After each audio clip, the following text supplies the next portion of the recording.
wabarakatuh.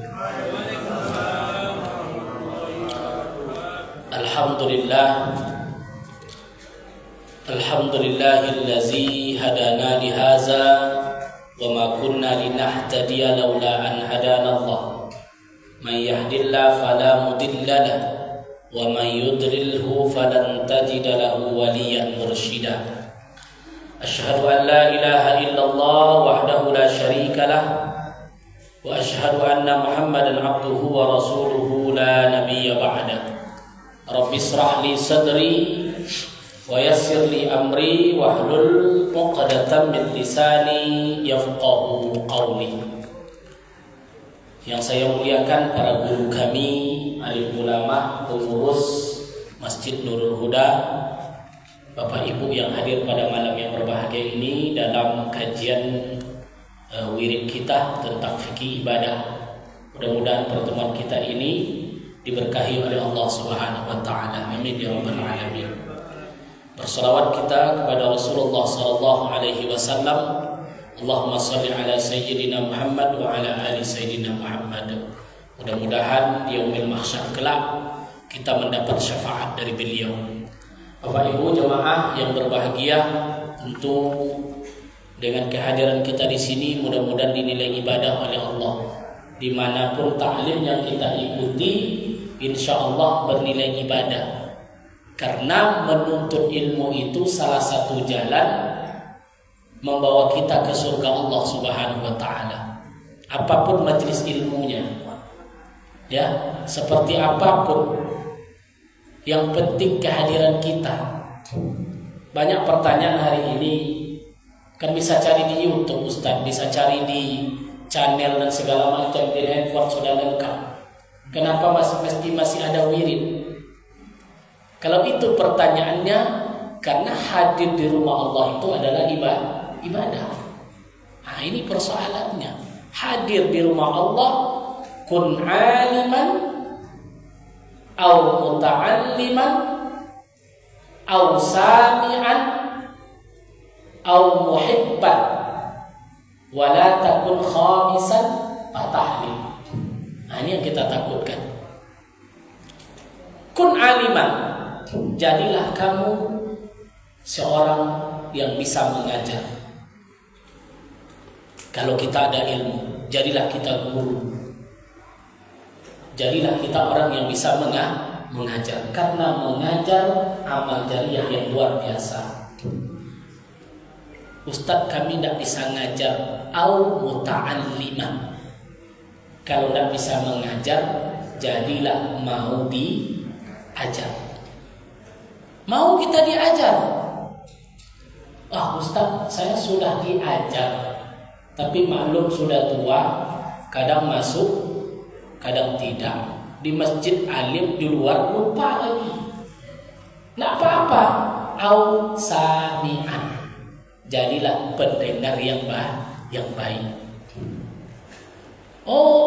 Kita tidak bisa ngajar, tidak bisa belajar, mendengar pun tidaklah pokok. Kadang-kadang masuk, kadang-kadang indah. Ya. Tetap hadir, tetap au muhibban. Cintai majelis ilmu. Dimanapun, cintai majelis ilmu. Wala takun khamisan fatahlik. Jangan kamu jadi yang kelima. Kalau kamu jadi yang kelima, fatahlik, berarti kamu adalah orang yang celaka. Siapa yang kelima itu? Mengajar? Tidak bisa. Diajar? Tidak mau. Mendongeng? Tidak juga. Mencintai ilmu? Awak jangan hebat. Berarti itu tanda-tanda hati kita sudah celaka. Makanya hadir di majelis itu penting. Hadir di majelis itu penting karena kaji itu aja, nggak lain kaji. Tapi setidaknya ini adalah makanan rohani. Makanan itu ada dua, Bapak Ibu. Ada makanan jasmani, ada makanan rohani. Kadang-kadang kita sibuk memikirkan makanan jasmani. Baru ibu tuh sarapan lontong, lah berpikirnya apa kan dimasak siang kok. Iya enggak? Iya kan? Sudah makan konyaknya di rumah makan, mulai berpikir malam apa di sambal. Jasmani atau rohani itu? Jasmaninya memang cepat nangkap, Pak. Tapi kalau masalah rohani, Allahu Akbar. Nah, begitulah manusia. Kita sibuk dengan jasmani kita tanpa kadang-kadang kita memikir rohani. Padahal rohani itu butuh makan di majlis ilmu, zikir, ya, mendekatkan diri kepada Allah, apalagi kita berada di rumah Allah Subhanahu wa taala. Maka kita mengaji. Bapak Ibu rahimakumullah, kita lanjutkan kajian. Saya tandai di sini kita masuk kepada hadas besar. Dulu hadas kecil. Ini baru bagian dari salah satu syarat sebelum sholat. Syarat sebelum sholat itu kemarin ada 5. Yang pertama suci. Suci dari hadas. Hadas ada 2, hadas kecil, hadas besar. Hadas kecil sudah kita bahas. Nah, selesai kaji waktu. Gimana menyelesaikannya? Berwudu. Syarat wudu kita sudah hafal. Rukun wudu lah hafal. Mungkin tidak hafal tapi sudah paham. Maka fikih itu bukan menghafal, Bapak Ibu. Al-ma'nah bil fikih, makna dari fikih itu adalah pahmun. Paham, bukan angka-angka. Yang penting paham. Kepemahaman tadi yang penting tuh. Kalau menghafal-hafal nanti tidak hafal kita. Berapa syarat sebelum sholat? 5. Yang pertama suci. Yang pertama suci dari hadas. Yang kedua suci dari najis. Yang ketiga menutup aurat. Yang keempat menghadap kiblat. Yang kelima masuk waktu. Yang penting paham. Apa yang dimaksud dengan suci dari hadas? Paham kita kalau hadas itu terbagi 2. Hadas kecil, hadas besar. Hadas kecil gimana menghilangkannya? Berwudu. Berwudu gimana caranya? Tentu masuk syarat wudu. Apa syarat wudu? Airnya harus suci, mutlak. Terus badan yang dibasuh harus bersih, tidak boleh berubah air. Terus apa lagi? Wajib sampai air ke anggota, tidak boleh ada penghalang. Cukup sudah paham kita. Terus rukunnya ada berapa? Niat, basuh muka, basuh tangan, usap kepala, basuh kaki. Selesai.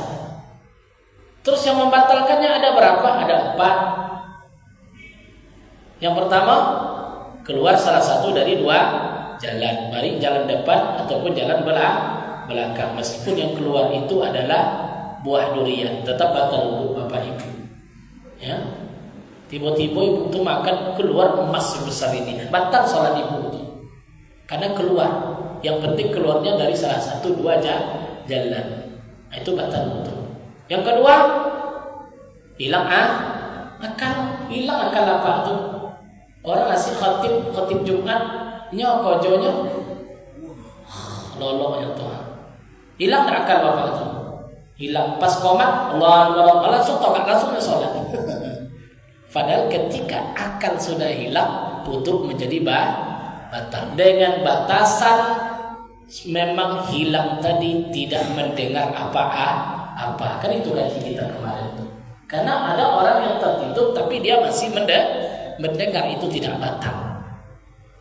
Ada orang kadang Pak khatib khutbah, karena banyak khutbahnya dia tertidur, tapi dalam tidur tuh dia mendengar tapi dia tidak paham. Itu belum tidur karena akalnya masih ada. Pas bangun sholat dia langsung sah sholatnya karena wudu tidak batal. Tapi kalau sudah keluar bunyi-bunyi Pak, kan ada tuh Pak khatib karena khutbahnya panjang, apa tuh lagu bunyi-bunyi. Jadi dia tidak mendengar suara lagi, tapi orang yang mendengar suara dia. Udah pas orang komat pun dia tidak dengar. Allahu Akbar, masih gini juga dia dipukul pak. Baru dia terbangun kan. Itu berarti wudu sudah batal. Kalau mau sholat wudu lagi, baru ikut sholat Jumat. Jumat. Sah tak Jumatnya? Sah. Sah Jumatnya meskipun dia tidak mendengar khutbah. Tapi sempurna tak sempurna ini masalahnya, Pak. Karena syarat Jumat itu orang terhitung Jumat, dia dapat 1 rakaat sholat Jumat. Berapa rakaat, Pak? Masbuk 1 rakaat. Itu masih dikatakan Jumat, tidak mesti dia zuhur. Mau ada orang lewat, orang sudah khatib, sudah iqamah, imam sudah rakaat kedua, dia masuk untuk sholat. Berarti dia masbuk 1 rakaat, masih dihitung Jumat. Kalau begitu Ustaz kami boleh berdoa, bukan menganjurkan, tapi sudah masuk, dia termasuk sudah melaksanakan Jumat. Tapi kalau dia masbuk setelah rakaat kedua tidak rukuk bersama imam, nanti ulang lagi 2 rakaat dia berdiri, tidak termasuk Jumat. Wajib dia sholat zuhur. Begitu. Kalau begitu boleh seperti itu, sudah selesai Jumatnya. Jumatnya secara hukum fikih sudah sah, tapi di mata Allah tidak dinilai.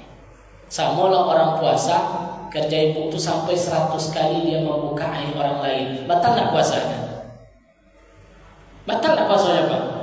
Ibu puasa tapi kojo ibu sehari itu menggosip sampai 50 kali. Batal tak puasanya? Tidak. Tapi gimana nilai puasa di sisi Allah? Bukannya pahala yang dapat, tapi dosa. Tapi terbayar kita? Terbayar. Begitu juga Jumat tadi. Kapan terhitung Jumat? Rakaat kedua, dapatnya 1 rakaat. Sudah. Makanya motivasi Jumat kan luar biasa. Siapa yang datang pertama dapat seekor onta.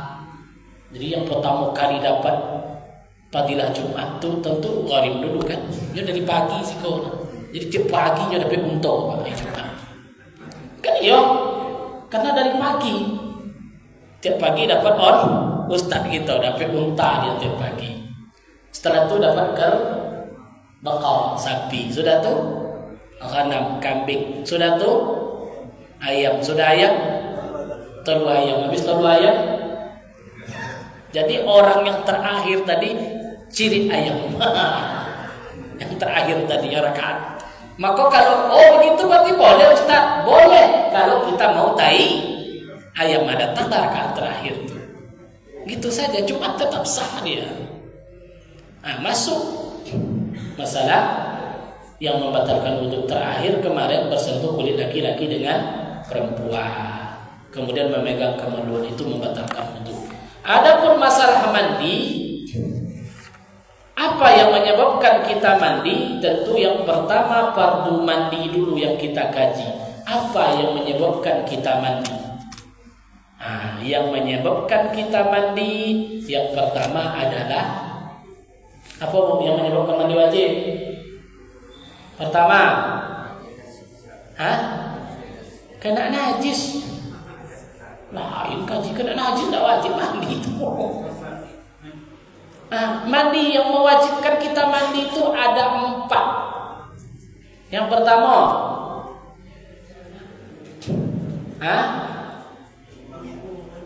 hubungan suami istri, junub namanya, jinabah.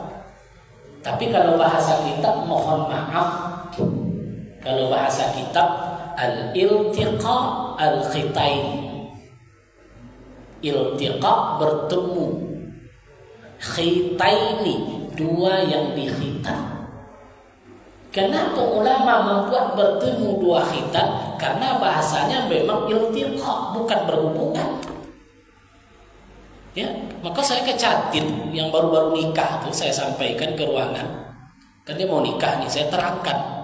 Apa yang menyebabkan mandi wajib yang pertama? Hubungan suami istri Pak kuandak saya bilang. Bertemu 2 khitan karena terhitungnya di situ. Mohon maaf saya bilang, mana kalian kan orang baru nikah. Nanti kan kapan saja, nah ada waktu. Tiba-tiba ada tamu saya bilang. Minggu selesai. Datang azan masjid, contoh zuhur, Allah langsung dia sholat. Kenapa kamu sholat? Karena saya tidak perlu mandi wajib. Padahal tadi sudah bertemu tapi tidak melakukan.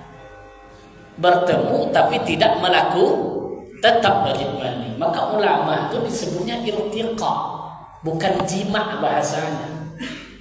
Mohon maaf, keluar tak keluar, asal dia bertemu wajib mandi. Nah, itu yang dimaksud dengan junub tadi. Itu yang dimaksud dengan junub. Jadi detail hukum fikih betul harus detail, harus disampaikan secara langsung. Ya, memang banyak ya, Bapak Ibu, hal-hal yang kadang-kadang di luar, karena bahasa fikih, apalagi fikih wanita kita kaji, itu lebih terbuka, tidak ada yang ditutupi. Memang harus dibuka karena ini masalah ilmu. Nah, itu yang pertama, hubungan suami istri.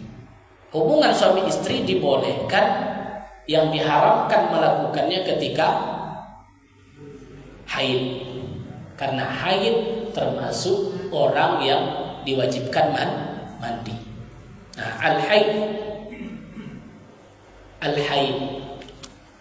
Terus haram melakukan hubungan suami istri ketika nifas. Nifas juga termasuk mandi wajib. Termasuk mandi wajib. Terus apa lagi? Hubungan suami istri, haid, nifas, wilada, melahirkan. Yang terakhir, keluar sperma, mani bagi laki-laki. Bakpo untuk laki-laki, bakpo untuk perempuan tuh. Laki-laki ada berapa yang mewajibkan mandi? Abu, yang laki-laki wajib mandi kalau keluar mani. Yang kedua, hubungan. Kalau yang perempuan, haid, nifas, wilada, hubungan suami istri. Nah, ini hal-hal ini mewajibkan mandi. Hal ini mewajibkan mandi. Jadi banyak sebetulnya hukum konseling keluarga yang mengacu kepada hal-hal seperti ini. Ya. Termasuk hubungan suami istri itu adalah nafkah batin. Karena nafkah itu ada dua, ada nafkah lahir, ada nafkah batin. Maka ketika menstruasi itu haram melakukan hubungan suami istri. Berapa lama haid? Kebiasaan haid berapa hari? Kebiasaannya 6 atau 7 hari. Paling sedikit lahzatan. Bahkan ada yang sebentar haidnya. Ya, ada yang sebentar. Kebiasaan 6-7 hari. Paling lama 15 hari. Jadi kalau ada orang yang menstruasi 15 hari, itu masih dihukum haid. Kalau masuk hari ke-16 masih keluar darah, wajib mandi, wajib sholat meskipun keluar darah. Karena hukumnya hanya 15 hari. Termasuk nifas. Nifas kebiasaannya berapa hari? 40 hari. Paling lama Sittin 60 hari. Sittin yauman 60 hari. Ada orang nifas 60 hari, hari ke-61 masih keluar darah, wajib mandi, wajib sholat meskipun darah masih keluar. Jadi batas 60 hari. Paling sedikit masih lahzatan, sebentar.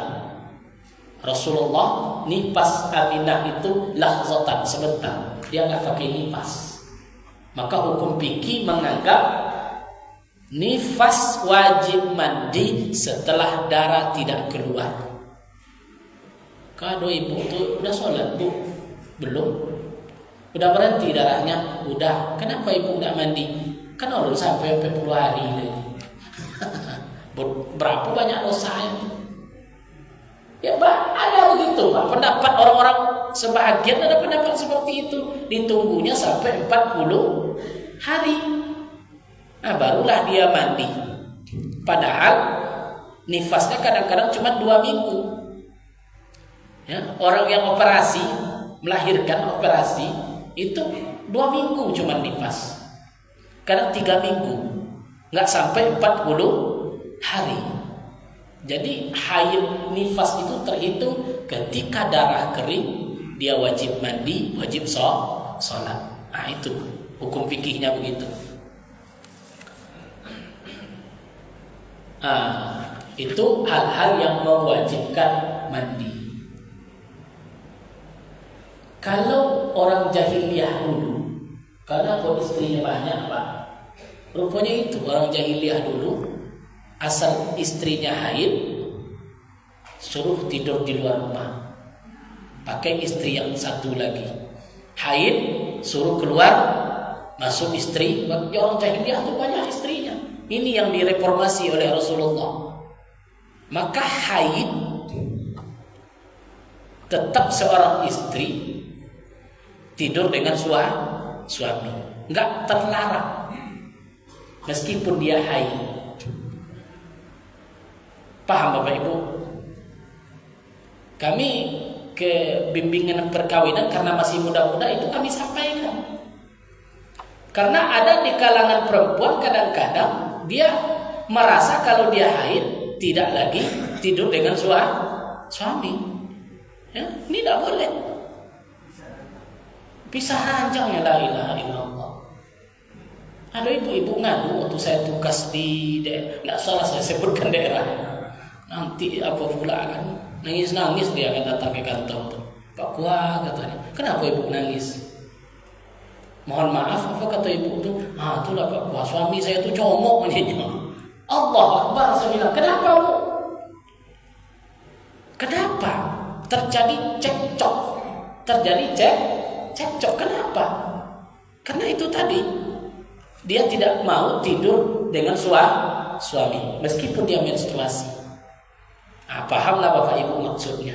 Haram hukumnya bagi istri tidak melayani suaminya ketika dia menstruasi. Ini hukum agama. Sahabat pernah bertanya ke Rasulullah, "Ya Rasulullah, apakah kami boleh bersenang-senang dengan istri kami kalau dia dalam keadaan haid?" Rasulullah mengatakan silahkan illa nikah. Ya. Silahkan kalian lakukan kecuali nikah. Maka makna sahabat berkata di sini, boleh kalian bermubasyarah, bersenang-senang. Mohon maaf, boleh kalian bersenang-senang. Asal illa nikah bahasa di sana.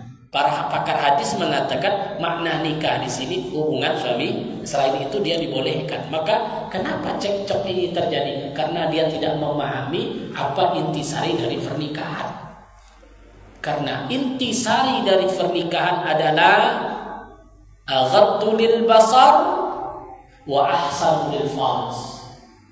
Menjaga pandanganmu kepada wanita lain selain yang Allah halalkan kepada engkau, wa ahsanu lil farj, dan mensucikan kemaluan kalian, kata Nabi.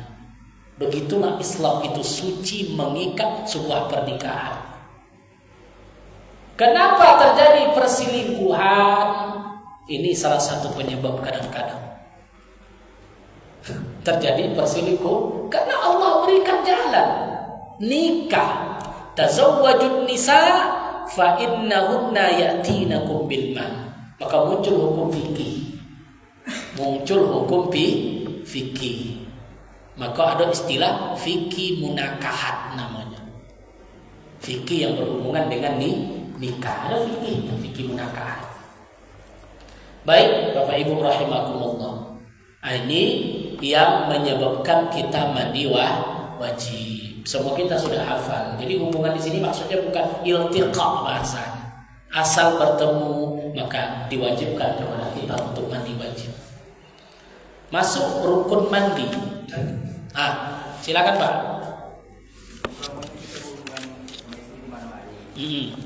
Pas kebetulan ada tamu datang. Iya. Cuma dua lah banyak ya. Iya. Itu kan kita kan harus menyuruh masuk. Iya. Habis termasuk kita kan mengerjakan pemasakan air, pemanasan air, apakah itu dibolehkan? Dibolehkan. Yang tidak boleh itu kan ibadah. Yang lain-lain dibolehkan. Tak ada masalah. Ya. Harus mandi dulu atau Enggak. Makanya antara, mohon maaf, Rasul menganjurkan setelah berhubungan kita tidur, kita tidak mandi, tapi dianjurkan kita berwudu. Dianjurkan kita berwudu. Karena wudu ini luar biasa. Kalau para ulama mengatakan, termasuk hubungan yang satu dengan hubungan yang kedua diselingi dengan wudu, bukan mandi. Terus kapan mandinya? Asal tak tinggal subuh. Yang tak boleh itu tinggal sholat subuh. Kalau malam artinya mandinya kapan? Bisa saja. Ya dulu kadang-kadang bulan puasa boleh tak sahur? Saya tanya bapak ibu, boleh tak kita sahur dalam keadaan berjunub? Boleh, tak ada masalah. Sah nggak niat puasa kita dalam keadaan berjunub? Sah. Yang tak boleh itu melakukan ibadah. Kalau bapak mau tahajud, mandi dulu baru kita sholat. Nah itu maksudnya, bukan otomatis setiap itu langsung mandi, tidak juga dianjurkan. Boleh, yang penting kita berwudu dulu. Maka adabnya kita berwudu boleh. Nah itu saja Pak. Ya. Mani enggak. Karena yang keluar itu kan ada 3 nih laki-laki. Ada namanya mazi, itu najis. Ada namanya wadi. Mazi syiddatus syahwat kalau dalam bahasa Arab. Bersangatan syahwat yang bersangatan sehingga keluar mazi. Wa alamatu, ciri-cirinya kalau bahasa kitab itu seperti liurnya katak. Seperti liur katak. Kalau mani ciri-cirinya bayda, bau telur putih telur bayda. Kalau wadi juga putih tapi bukan bersangatan syahwat, tapi orang yang terlalu capek membawa beban berat, itu biasanya wadi. Jadi ada 3, ada mazi, ada mani, ada wadi. Mazi najis, kalau kena sarung maka sarung menjadi najis, tidak bisa bawa sholat. Wadi najis, tapi mani suci. Maka sperma kena sarung, dia nggak najis, boleh bawa sholat karena dia tidak najis. Kalau mani najis apa? Kena asal manusia di situ. Wasulbi wattaraib. Allah ciptakan manusia itu dari setetes air tadi. Itulah yang disebut dengan air mani. Maka dia suci. Tahir, suci dia. Nah, paham Bapak Ibu? Bagus ada tanya jawab. Masih ada yang bertanya? Hah? Buka-buka kaji lama Ustaz. Kadang-kadang tak lama dibuka. Saya juga belajar. Karena saya buka-buka kita lupa. Ya kita ingat-ingatkan lagi. Karena banyak kadang orang berpikir seperti masalah jinabah, disangkanya memang betul-betul berhubungan sampai selesai barunya mandi. Maka kasus tadi bahasa kitab di sini bukan jima, iltiqa bahasanya. Asal bertemu dia biduhulil khasbah. Mohon maaf, di sini disambung lagi kitabnya. Biduhul masuk khasbah. Khasbah itu apalah bagus saya buat bahasanya. Mau ngaji fikih kok gak lain gitu. Khasbah itu bahasa kita bisa. Kapan bisa? Kalau bahasa santri dulu tuh helm gitu. Itu aja batasnya. Marah Bapak Ibu, marahlah. Tapi fikih harus disampaikan. Ya, masuk dia helm tadi wajib mandi. Kalau tidak wajib mandi. Hanya masuknya saja yang dihitung. Dukhul di sini. Maka bahasanya dukhul bukan jima. Nah, jangan salah paham nanti. Kadang ada orang yang mau mulai sudah dukhul, ada tamu, dia tak jadi berhubungan. Kalau orang tak paham langsung dia butuh sholat, dia tak sah sholatnya. Karena dia dalam keadaan berjunub. Nah, begitu. Wa furuduhu, rukun mandi. syai'an. Rukun mandi itu cuma 2. Berapa rukun mandi? 2. Ahaduha niyatun raf'ul jinabah lil junni wal haid lil haid au raf'il hadasil akbar. Yang pertama niat. Apa niatnya? Sengaja aku menghilangkan hadas besar, atau sengaja aku mandi junub, atau sengaja aku mandi wajib untuk menghilangkan hadas besar. Itu saja niatnya. Lillahi ta'ala, karena Allah. Kalau dulu belajarnya nawaitul ghusla li raf'il hadasil akbari lillahi ta'ala. Itu lafaznya. Tidak perlu dibaca. Sunat hukum membacanya, tidak juga ada dalil sunatnya. Tapi untuk belajar maka dia berpahala. Jadi ibadah. Yang penting hati. Nah, niat raf'il hadas wal ghaslu wa yajibu an takuna niyat maqrunatun bi awwalihil ghasal. Nah, ini mazhab Syafi'i. Mazhab yang lain mungkin lain. Kalau redaksi kitab makrunatan bi awwalihil ghasal, niat wajib ketika basuhan pertama. Bila jatuh niat Pak? Ketika basuhan pertama.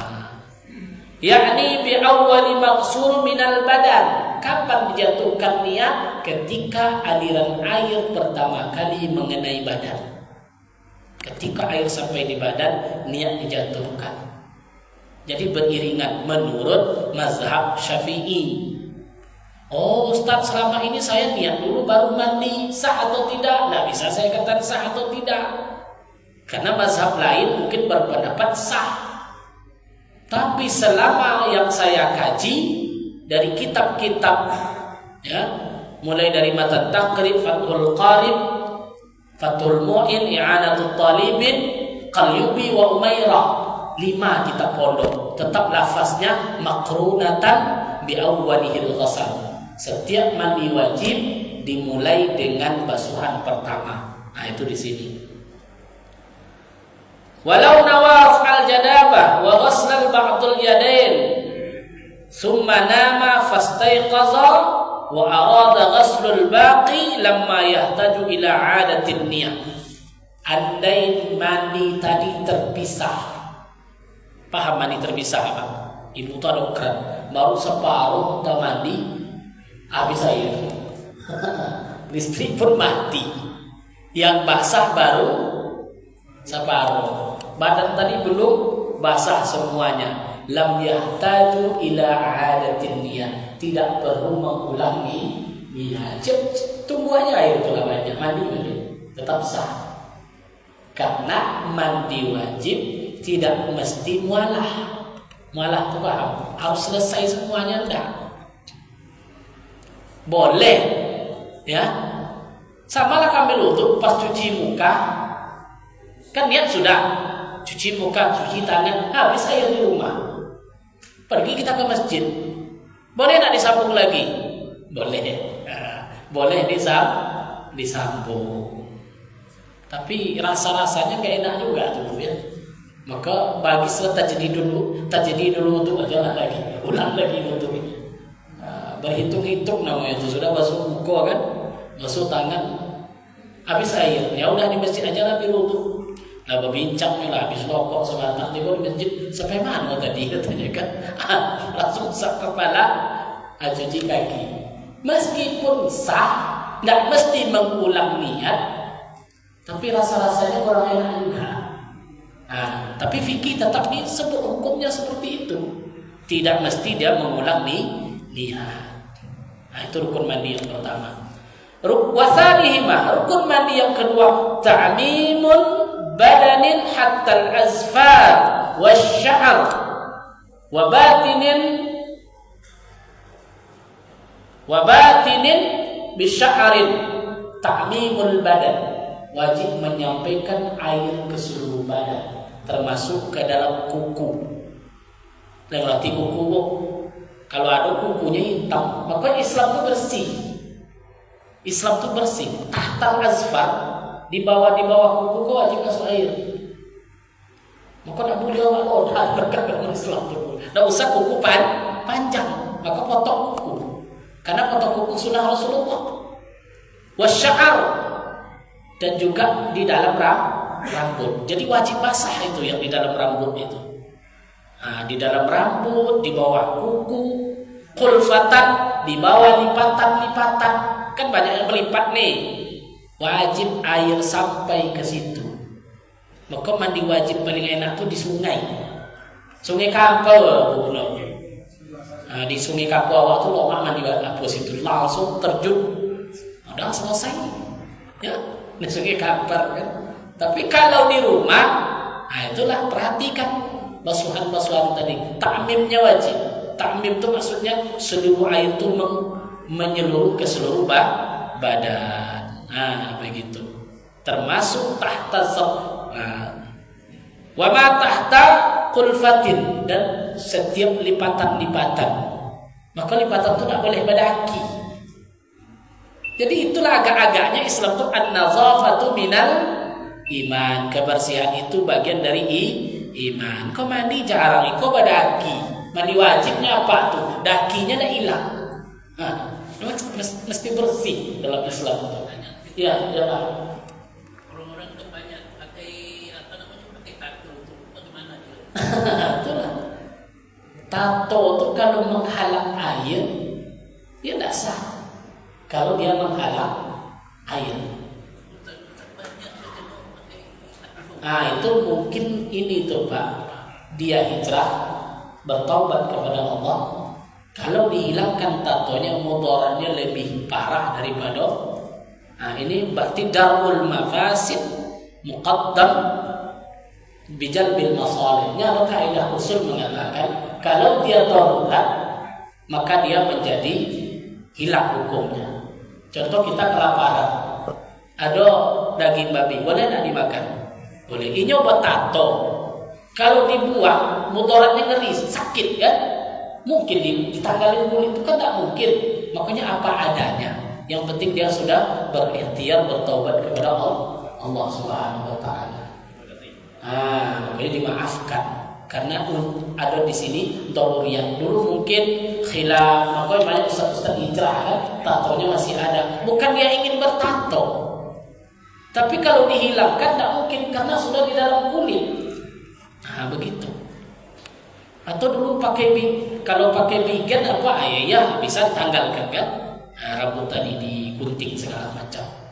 Yang penting tidak ada penghalang air tadi. Begitu saja. Makanya ta'mimul badan. Ayo Pak. Dalam mandi ini, tapi umpamanya air itu sulit tidak dapat. Tayamum. Boleh. Tayamum seperti berwudu. Basuh muka dan pernah Umar itu tidak salah ada sahabat. Tahu Umar itu siapa Ustaz? Mungkin ada kisah. Tidak ada air, mau golek-goleknya di pasir. Itulah muncul hukum tadi. Ini karena hukum itu muncul dari peristiwa. Bukan begitu Rasulullah. Kalau memang mandi wajib tidak ada air, seperti apa tayamumnya ya? Ambillah pasir, muka dan tapak tangan udah. Seperti berwudu. Boleh. Kalau sulit air. Atau mudarat pakai air. Ya, karena dua boleh tayamum itu. Pertama, memang tidak ada air. Yang kedua, tidak boleh tersentuh air. Karena bapak itu di dalam dokter atau ada mudarat menyentuh air, maka dia bertayamum. Boleh dia bertayamum ketika itu. Saat mandi wajibnya kalau siraman pertama, kedua, ketiga belum menguasai seluruh anggota tubuh, tapi sudah bersampul dan bersabu gitu kan, setelah itu baru kena air sempat sah kan? Belum, tidak bisa saya katakan sah tidak sah Pak. Yang penting air mutlak masuk ke seluruh badan. Boleh aja dia pakai sabun tapi pakai air bersih, habis itu di umum badannya bersih begitu. Makanya sebetulnya tata cara mandi wajib itu siram dulu badan itu dengan air murni. Semuanya sudah rasa-rasanya semuanya basah, baru kita bersabun. Terus harus gimana? Kita juga jangan was-was. Islam itu tidak seperti itu kali. Kan tahu kita. Asal yakin berarti itu sudah. Nah, sama kayak wudhu. Ada orang was-was berwudhu, nggak selesai. Itu penyakit. Ya, jadi agama itu kita yakin, itu yang penting. Keyakinan kita, oh ini udah basah semuanya. Oh mungkin ada sebesar ini nggak basah, tapi kita sudah yakin akan dimaafkan. Karena Allah sesuai dengan keyakinan seorang hamba tadi. Jadi nggak otomatis apa tuh mandi sampai kamar mandi itu bunyi-bunyi kan enggak mesti seperti itu. Yang penting seluruh air itu dengan penuh keyakinan sudah membasahi seluruh tubuh, itu saja. Maka kalau dapat mandi dulu semuanya udah basah baru pakai sampo. Karena kalau bercampur air dengan sampo hilang kontraknya Pak, namanya air sampo, namanya air sabun. Karena hukum bersuci itu mesti dengan air mutlak, tidak boleh dengan air lain. Nah, satu waktu Pak. Baik, sampai di sini kajian kita dulu. Insyaallah kita sambung besok tentang sunnah-sunnah dalam mandi. Kan ada yang bertanya, iya sunnah berwudu sebelum mandi wajib. Nah, besok kita kaji. Insyaallah ya, sunnah-sunnah dalam mandi wajib. Mudah-mudahan bermanfaat. Subhanakallahumma wa bihamdika asyhadu an la ilaha illa anta astaghfiruka wa atubu ilaik. Assalamualaikum warahmatullahi wabarakatuh.